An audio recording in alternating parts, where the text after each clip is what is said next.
10:55 p.m. at former San Francisco 49ers quarterback Colin Kaepernick started the pre-game protest of racial oppression and inequality in the United States last season by sitting down during the national anthem before a preseason game, and then kneeling during the anthem in Week 1 and throughout the season.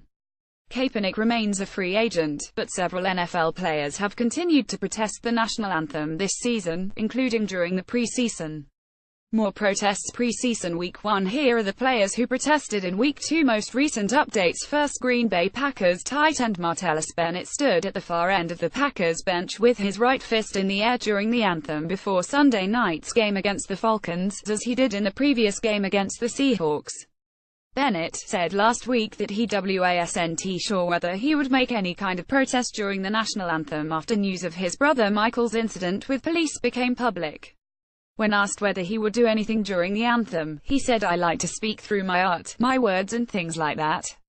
I wouldn't be surprised if I draw another political cartoon or some mess, but other than that, I don't know right now. I'm more of a spur of the moment type guy, type of thing." Rob Demovsky. Seattle Seahawks defensive lineman Michael Bennett continued to sit for the national anthem, this time before the team's home opener against the 49ers. Center Justin Britt and running back Thomas Rawls again stood on either side of Bennett, each with a supportive hand on Bennett's shoulder. Cliff Avril also again joined Bennett in taking a seat on the bench for the tail end of the anthem, as did fellow defensive end Frank Clark. Brady Henderson. Los Angeles Rams Robert Quinn was not alone in his anthem protest Sunday. The Rams outside linebacker raised his right fist in the air before the game against Washington, as usual, and was embraced by punter Johnny Hekker in a sign of solidarity. Hekker hugged Quinn around the waist, and Quinn had his hand on Hecker's shoulder. "I think that just shows the message we're trying to send is unity," Quinn said after the game. "Hopefully we just keep spreading that, and hopefully one day we can make the world realize what we're really about, and that we're all one people." Alden Gonzalez. San Francisco 49ers safety Eric Reid again knelt for the national anthem before Sunday's game against the Seahawks. About 10 teammates surrounded Reid with a hand on his shoulder as he knelt. Reid was one of the first players to join Kaepernick in his protest last season.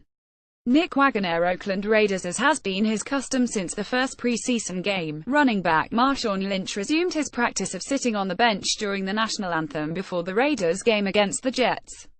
He has not said why he has chosen to sit, though, and the Oakland native received a raucous welcome for his first regular season game as a Raider in Oakland. Paul Gutierrez. Philadelphia Eagles safety Malcolm Jenkins continued his protest by raising a fist over his head prior to the Eagles game at the Kansas City Chiefs. He has been demonstrating since Week 2 of last season. Defensive end Chris Long kept his hand on Jenkins' back for the entire playing of the Star-Spangled Banner, as he did during the preseason in a show of support. Safety Rodney McLeod put a hand on Jenkins' shoulder as well. Tim McManus. Kansas City Chiefs cornerback Marcus Peters sat on the bench during the national anthem before Sunday's game against the Eagles. Peters sat on an equipment table behind Kansas City's bench before last week's game against the Patriots in New England, and he raised a fist during the national anthem for the Chiefs' season opener in 2016. Adam Tyker.